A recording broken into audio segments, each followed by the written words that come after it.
salaamaaleykum mbokk yi jégalu ci yéex a door gi ñuy fas yéene door lii la di xibaar yi ñu dellu si ci li ci naroon a gën a fës. bokk na ci géréw benn fan ba nga xamante ne daal nañ ko amal foofee ci hôpital bu Mbour loole nag waa SAMES ñoom ñoo ko daal di def niki tey ji ngir rek syndical si nag la ñuy met lu bokk na ci seen jafe-jafe ci wàllub liggéey ñàkkub radio protection ak it ngir agent ya nga xamante ne ñoo nekk ca Polymed ñàkk fonk itam lépp lu jëm ci wàllub convention bi nga xamante ne moo lëkkale hôpital bi ak société bii ñu duppee Polymed niki tey ji lañ ko daal di xamle loolee dinañ ci ñëw ci yaatalu xibaar yi. manifestation yu ñu fas yéene tegaloo diggante Ziguinchor ak Diourbel niki fukki fan ak benn ci weer wi ñu daal di dégmal rassemblement bu am solo niki ñaar fukki fan ak ñetti ci weer wi ñu daal di nekk moom la mouvement M2D fas yéene amal noonu itam daal dina sàkku ñu bàyyi juróom-ñett ña nga xamante ne ñoom ñoo des di wéy foofee ci kaso yu nekk ca Diourbel ak ca Ziguinchor dinañ ci ñëw ci yaatalu xibaar yi. procès bi dox diggante kile di Madiambal Diagne ak Souleymane Teliko njiital UMS fi mu ne nii nag avocat yi nga xamante ne ñoo nekk bu Madiambal Diagne ñoo ngi sàkku rek ñu daal di neenal lépp ndaxte nag waa parquet dañoo daal di paraxe mbir mi te nag am na ay lënc-lënc ya nga xamante ne faaw ñu daal di ko lijjante ci fànn boobule mbir mi nag dinañ ko fas yéene atte niki fukki fan ak juróom-ñaar ci weer wi ñu daal di nekk li ni mel biñ ci boole yeneen xeetu xibaar wax sa xalaat lu ñuy waxtaane bokk na ci niñ ko doon waxee rek maanaam longue détention préventive yi maanaam lu ñuy teg nit li loxo lu yàgg te duñ ko atte ak it lu jëm ci wàllub élection yi liste parallèle yu ñu daal di tere ci coalition Benno Bokk Yaakaar ban taxawaay ban jàngat ci 88 lay doon 628 98 98 bi ci réew 33 841 22 33 Alassane Thioune moo féete ci xarale gi. Birama Ndiaye. sant leen gërëm leen di leen tatagan ci teewlu bi ngeen di teewlu seen rajo Sud FM 98.5 ak mboolem suñu bànqaas suñu lëkkaloo xibaar yi ñu door ko ni ñu leen ko waxee gërëwu benn fan ca hôpital bu Mbour loole waa SAMES ñoom ñoo ko daal di xamle lu ñuy métti lu bokk na ci seen liggéey bërëbu liggéeykaay jafe-jafe yu tar lañ fay daal di jànkoonteel ñàkk radio protection yu liggéeykat yu nekk ca Polymed ak it ñàkk fonk lépp lu jëm ci xaatim bi nga xamante ne doxoon na diggante l'hôpital googee ak këru liggéeykaay gi ñu duppee Polymed mi nga xamante ne moo yor lépp lu jëm ci wàllu imagerie médicale SAMES bu Mbour nag fas yéene gën a tengal xeex mi ngi rek daal di fexe kilifa yi gën a addu ci coow la nga xamante ne wala boog jafe-jafe ya nga xamante ne mun na leen a daal di dal ci fànn boobule ak it loraange yi mu fas yéene jur ci fànn boobe dañu teewlu kile di docteur Khoudous Mama moo nekk secrétaire général SAMES pàcc gër Mbour ñu teewlu ko Moustapha Sall wala docteur Abdou Karim Diop moo addu ci seen tur ñu teewlu ko Moustapha Sall. doon ñaxtu di doon jëflu dafa fekk ni service bi nga xam ni moo yore mbirum rajo yi ak échographie yi scanner yi nekk ci biir hôpital bi waaye keneen yore ko ñu koy tuddee Polymed foofu dafa am ay jafe-jafe yu fa am ndax ñi fay liggéey amuñu dara loo xam ni moo leen di aar dafa am ay rajo yu fa nekk yoo xam ni mën na lor nit te amul benn protection boo xam ni jox nañ ko ñoo fay liggéeyee ba nga xam ni lor kooku du dal seen kaw liggéey bi ci foofu ci Polymed dafa xaw a jaxasoo ndax service bu amee ñaari kilifa kenn xamul ku nekk sa tànk war a taxaw bu boobaa dara du sot dara du dox ndax ku ne yaakaar nga ni yaa war a doxal ci des war a doxal mbëkkër ni moo koy nekk waaye dara du fa sot li ci topp mooy convention boobu ñu signé ak diggante Polymed ak hôpital bi loolu moo ci chef de service benn fànn la ci mais bëri na ay fànn yu bëri yoo xam ni Polymed respecté wu ko benn bi mooy appareil bu paan balaa ñu koy defar day yàgg malade di toog di taxawaalu fu ne ñu dem fa pour defi rajo wala ñu def scanner appareil yi nga xam ni yenn yi yàqu na am na ñaari at wala ñetti at ba léegi defaruñu ko par exemple boo xoolee mammographie yi nga xam ne jigéen ñi feebaru ween yi cancer ween yi di leen faral di daal ñuy def mammographie pour xool ndax buy tàmbali ñu gis ko kenn ko mën a faj mammographie boobu amagul ci depuis ñaari at ku bëgg a def mammographie da ngay dem ba Thiès wala nga dem ba Fatick loolu metti na ci population bi donc li ñu bëgg mooy appareil bu paan ñu defar ko ba nga xam ni population bi dinañ mën a faju correctement grève benn fan la ndax avertissement dong la ñu ngi ñaan bañ a yegg ci grève bu tar ndax arrangé wuñ population yi bu ñu sañoon grève tey sax di ko def wante ñàkk pexe toog nañu weer di leen déglu ñu àddu ñëw fii ci coow li xewoon ci réew mi rawatina waa M2D ñoom itam fa seene wéyal seeni xeex amale ay ñaxtu niki ca Ziguinchor ak ca Njaareem niki fukki fan ak benn ci weer wi ñu nekk daal di am ab itam dajaloo bu mag ci place de la nation niki ñaar fukki fan ak ñett ci weeru juin gi ñu daal di nekk mouvement pour la défense de la démocratie nag moo ngi wéyal la nga xamante ne moom mooy plan d'action la mu sàkku bokk na ci juróom-ñett fa ñoom ya nga xamante ne ba nëgë ni ñoo ngi des ci ndungu siin yu nekk ca Njaareem ak ca Ziguinchor li nga xamante ne itam moo jëm ci wàllub ndajale bu yàgg ñu fa seeni amal niki ñaar fukki fan ak ñett ci weer wile ñoom nag dañoo bëgg ci loole yu fàttali ki lee di njiitu réew mi Macky Sall askan wa nga xamante ne gën nañoo taxaw ngi rek daal di weer lépp lu jëm ci wàllu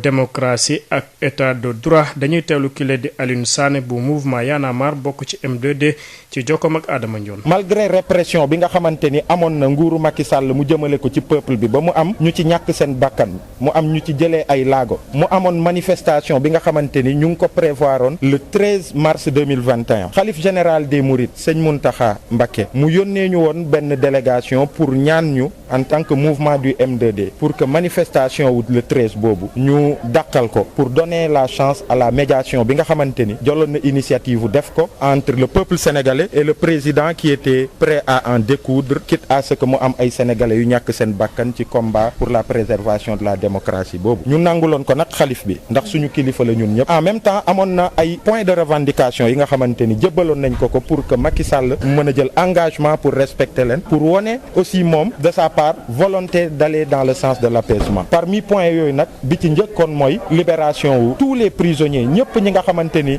ñu ngoon ci manifestation pacifique yi ñu jàpp leen ñu nekk ci kaso yi de façon arbitraire que ñu libéré leen Macky Sall jëloon ci engagement face au peuple sénégalais khalife général des Mourides mais gis nañ ni plus de 2 mois après am na ñu libéré ñu ci bëri mais am na 8 jeunes yi nga xamante ni ñu ngi ci kaso yi ca Ziguinchor ak ca Diourbel ñu jàpp ni nag la patience du peuple sénégalais a des limites il faut que Macky Sall quand même que ñu jugaat woon ko ni engagement yi nga jëloon pour que ndaw yi nga libéré leen te respecté woo ko il faut que peuple bi yóbbu la à ce que nga respecté ko à travers de grandes manifestations le vendredi 11 juin prochain incha allah fii ci Ndakaaru 15h lay tàmbalee ca place de la nation jëm 19h dinañu amal manifestation aussi simultanément fële ca Ziguinchor ak sa Diourbel pour que ñu mën a libérer otage yooyu bu ñu jógee ci loolu nag mercredi 23 juin dinañu woote encore beneen ndaje bu mag ca place de la nation pour la préservation de notre démocratie pour réaffirmer encore ñun sénégalais yi ci suñu attachement profond à la démocratie et à l'état de droit.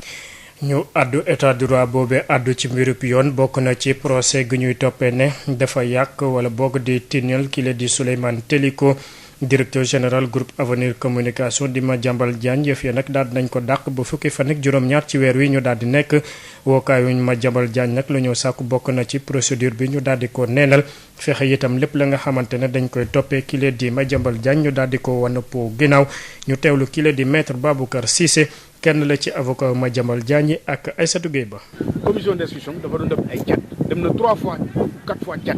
bu ñu demee cat gouvernement tchadien moo leen jëloon en charge du point de vue hébergement mais ñoom dañuy recevoir woon ay xarit yu ne leen nag gouvernement tchadien nee na nañ ma rembourser parce que ñoom recevoir nañu ay frais de mission et par nag ñëw nañu cat ñeenti yoon moo leen di jël en charge donc dama bëgg ñu rembourser loolu moo taxoon nag comité de pilotage jël décision ne magistrat yi ñëpp ñu demoon mission dañu war a rembourser lu ñu jotoon loolu rek la loolu la Madiambal Diagne wax nee na Teliko bokkoon na ci te ci rapport la nekk te indi na rapport firndeel rapport bi nag coordinateur bi bind na ministre de la justice pour wax ko effectivement que rapport bi nee nañu ñëpp ñu demoon nañu remboursé te remboursé nañu loolu koy leer ana diffamation c'est-à-dire procès bi dem na jaar na ci yoon parce que ñoom ñëpp ku ci nekk jox na explication ku ci nekk interrogé na ku ci nekk tontu na procès bi jaar na ci mais bala ngay dem procès da ngay respecter procédure d'abord or procédure boobu moo jaarul ci yoon que procédure bi dafa am ay cause de nullité parce que maanaam citation huissier bi baaxul parce que xam nga diffamation dafa am benn partie code de procédure pénale bu koy prévoir boo xam ne ay règles spéciales la règles yooyu nag boo ko observé wulee boo ko respecté wul loi bi dafa ne procédure bi c'est nul te loolu ñoom nag loolu def parce que dañuy yàkkamti woon def seen procédure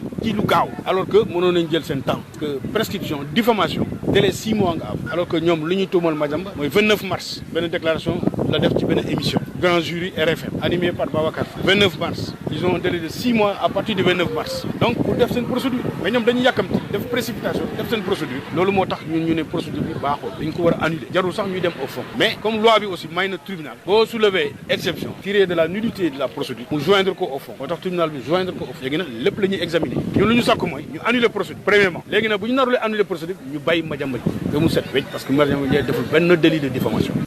beneen coow bi dox diggante liggéeykat ak seen njaatige bokk na ci foofee ca Sen'Eau niki tey ji lañ ko daal di fësal sàkku nag lépp la nga xamante ne jotoon nañ ko siife diggante ak ñoom ak kilifa yi ñu daal di ko fexe doxal fexe itam delloo leen lépp lu jëm ci wàllub cotisation gi ñu doon def ñu duppee ko fonds commun de placement Josette Kali. ca Sen'Eau réeroo yi dox diggante direction générale bi ak liggéeykat yi naragul jeex léegi li leen di féewaloo mu ngi wëy di gën a yokku Mouhamed Rassoul Mbaye di délégué du personnel à la direction générale. lépp luy acquis sociaux bu travailleurs yi am na ngeen leen ko bàyyee bu leen ko mun lay yokk bu leen ko wàññi ñoom ci tànk yu ñu dugte nii waajuñu sax ba ñuy defal dara waaye lan ñu fekkee as néew ñu yor ko dañu bëgg di ko rocci par benn benn ñu dàmmali nag ci li ñuy wax enveloppe de reclassement indi jiix jaaxa suñu diggante ñoom ñu ngi commencé déjà di weddi accord bi nga xamante ne fekkoon nañ ko fi ak état bi defal ñu benn proposition boo xamante ne daal na xel maanaam releveur yi nga xamante dañuy nekk ci kër yi di relever dañ fi amoon benn accord ne 1800 police war na ko dépassé waaye léeg-léeg dañuy dem toll ci ñetti junni léeg-léeg ci ay recrutement yoo xamante ni ñu ngi koy amal nu mu leen neexee tax ba muy indi ay gàllankoor ci fonctionnement bi ñeel liggéey bi ñuy sàkku ñu rembourser leen seeni cotisation ci wàllum FCP ñu xayma ko ci lim gu takku ci ay millions. du plan laa ko tuddee ndax boo ñëwee tey fekk ñuy cotiser yow santu na dara lu rek jëlal bu ñu dajalee seen natt ba pare jox la versel leen ndax ñëw nañ 2020 ba léegi ñu dagg war na toll léegi nii ci 200 millions war na wala mu ëpp ko ñu ngi ko téye janvier 2020 ba léegi reversé wuñ yooyu yëpp nag di xew-xew di ay injustices yoo xam ne ñu koy teg travailleurs yi yu Sen'Eau te wax nañ ko ba tàyyi kenn àdduwunu nag bëgg nañu déggunu parce que bu ñu yeggee ci yenn yi defe naa dinañ bëgg ñu dégg leen te ñu dul leen dégg boobaa di privilégié ku jàngee France ma jàpp ne kon ñu nii fi doxaloon kër gi pendant 23 ans yaakaar naa ne bu ñu cuune woon wala ñu tële duñu gis kër gi ba koy bëgg ba fi ñëw patt pataara lu seen ay supérieur tax na ba ñu yóbbu mbir mi ca direction du travail Elimane Diouf secrétaire général bu syndicat wu liggéeykat yi. bu ñu décidé rester d'ici dem engagement bu ñu fi mën di jël engagé wul majorité wu liggéeykat seen loolu moo tax ñu génn déposer notification direction du travail pour rediscuter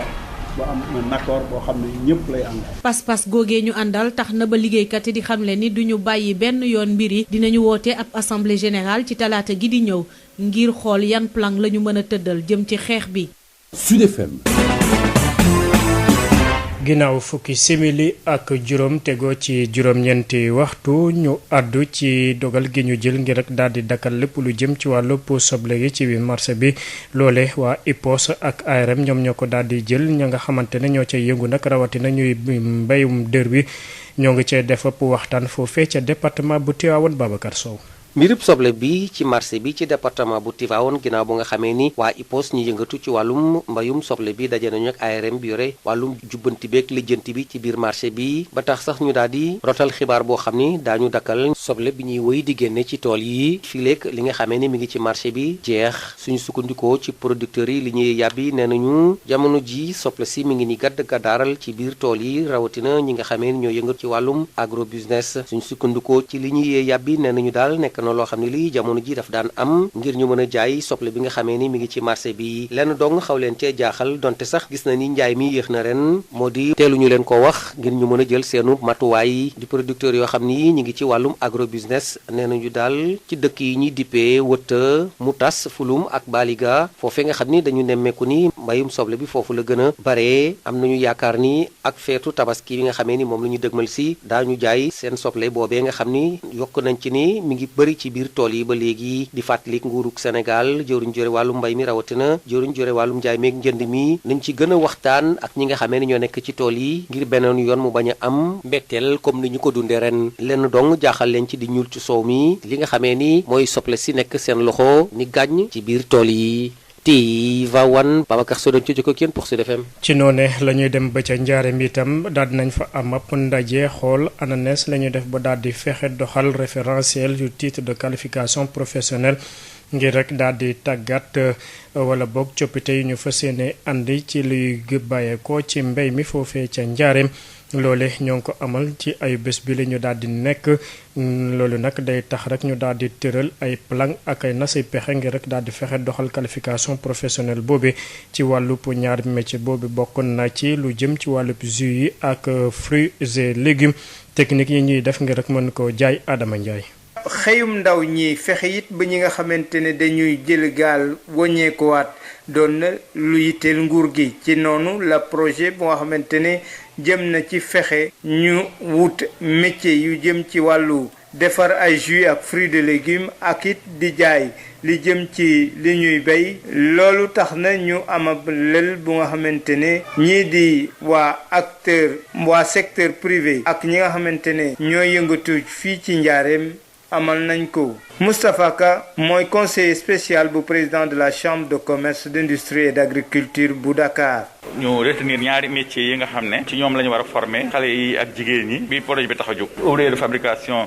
de jus de fruits et légumes la ak technico-commercial en agroalimentaire doo ci ñaari fan yi experts yi bind nañu sart yi mu laaj ci base de sart yooyu nag la ñuy recruter ñi nga xam ne dañ leen ci former suñu leen former formation bi dañuy dem ci centre de formation yi dañuy dem ci entreprise suñu paree seen formation dañuy yaakaar ne ñoom danañu war a mën a liggéey wala soit nga liggéeyal sa bopp wala entreprise yi gis la naw la recruter la. ginnaaw bu ñu valider titre yooyu nag lu tolloog téeméeri ndaw dinañ leen tàggat jëm ci ñaari métiers yooyu ngir fexe ñoom ñu am liggéey. Makati Diop mooy ingénieur bu formation ci direction évaluation ak certification bu ONFP. bu ñu paree dañ mën a xereñ ci ñaari métiers yi nga xam ne ñoo leen formé maanaam naka la ñuy defaree jus de fruits et légumes naka la ñu mën a aussi jaayee aussi produits agricoles yi nga xam ne liggéey nañ ko ñu mën ko jaay ci biir population bi. donc ñaari métiers yooyu li ñuy wax approche chaîne de valeur maanaam agriculture da ngay bay da ngay transformer da ngay jaay loolu moo tax ñu gis ne am na solo. ci fàttali projet bi ni mel Union européenne lëkkaloo ceek chambre de commerce ak d'industrie bu Dakar moo ko amal Diourbel Sud FM Adama Ndiaye. ca booba jamono ca Ziguinchor foofee itam ñaareelu sumbu projet gi nga xamante ne dafa jóg ngir rek daal di gën a ñoŋal lépp lu jëm ci wàllub ndox daal di ko jëmal kanam ak lu ñu duppee chaîne de valeur nekk tey ji lañ ko daal di door ca Ziguinchor li ni mel nag dafa jóg ngir rek gën a ñoŋal lépp lu jëm ci wàllub entrepreneuriat ak it fexe taxawal ay xëy ndaw ñi ak jigéen ñi fa nekk nag ñoom la ñu gën a tànn ngir rek daal di doxal li ni mel dañuy teewlu kile di Arona Doumbouya moo nekk responsable évaluation suivi bu projet boobu ci micro benn Michel Kanfoudi. projet bi nag si fànn yu bëri lay yëngatu yu si gën a am solo mooy aménagement hydro-agricole bi si topp mooy développement des chaînes de valeur beneen bi mooy promotion emploi ak promotion entrepreneuriat ak création d'emploi. si ñaar yi ñu ma koy wax projet mi ngi siy yëngatu nga xam ne fii si Ziguinchor am na vallée yu bëri ak sites yu bëri commencé nañ réaliser ba ouvrage yi. maintenant si volet entrepreneuriat ak création emploi bi nag ñetti levier lañ leen proposé bu si njëkk mooy ay subvention mi ni muy demee da ngay yore sa ferme wala nga am sa unité de transformation nga ne man damaa soxla ndimbal soo ko waxee rek ñun dañuy ñëw xool sa unité bi nu mu taxawee yan ñooy say jafe-jafe bu fekkee dafa laaj ñu utal la yeneen équipement ñu jënd ko jox la ko bu fekkee dafa laaj ñu clôturer sa ferme ñu clôturer la ko dafa laaj ñu gasal la mini forage ñu defal la ko te loolu duñu la si laaj dara wala ay 10% 5 à 10% rek lañ lay laaj. Ziguinchor daanaka moom mooy ëppale si xaalis bi su fekkee ndaw yi fi nekk jigéen ñi fi nekk aussi am nañ Pastef ba nga xam ne jëm nañ jot si ressource bi. suñ ko defee ñu am nañ yaakaar ne Ziguinchor moo si ëppale comme ni ma waxee jot si ressource bi amul benn jafe-jafe à partir de suba ku si am sa besoin da ngay dem si suñu antenne bi rek wala si DRDR bi nga bind ne man nii laa tudd lii laay liggéey lii laa soxla ñu jàppale ma. su ko defee rek ñun dañ koy jël rek dem foofu fekk la fi li nga wax fi nga wax xool yow li nga wax ndax dëgg la xool lan moo la manqué ñu jàppale la si amul mais nag dañuy xool ku si nekk ku ko gën a méngóol rek ñu jox la ko.